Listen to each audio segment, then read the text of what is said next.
而这个防疫的重要坎站，就是有人真恶质，乌白团假消息要来制造恐怖。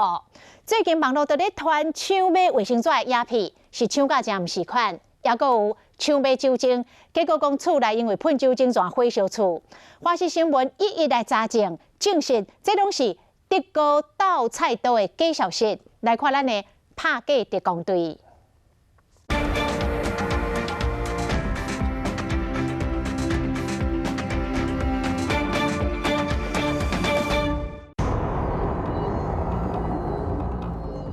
民众卖书，活死人共款冲入卖场底收钱买物件，乃谣传讲这是新加坡超市，搁咧抢卫生纸。看到这个画面，你定会惊。不过这个画面是去年10月份中国青岛的特面，影片互人移花接木，转传做卫生纸之乱。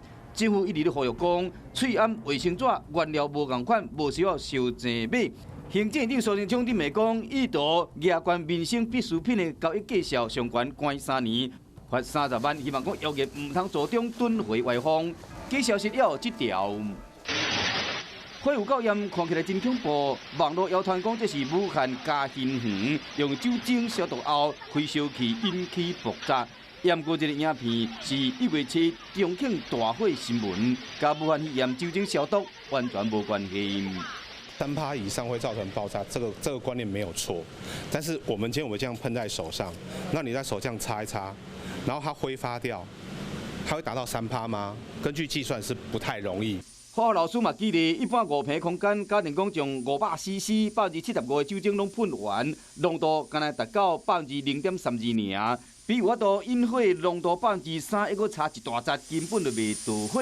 若是讲民众烦恼，不妨拍开窗门，才进行消毒。 然后大代志的是，旧影片就可能互人摕来移花接木，你会使下载以图速度的软体，就会使查出这个影片、相片，被人使用上载来源，配合政府的政策，正确防疫的同时，更加爱护这谣言小心。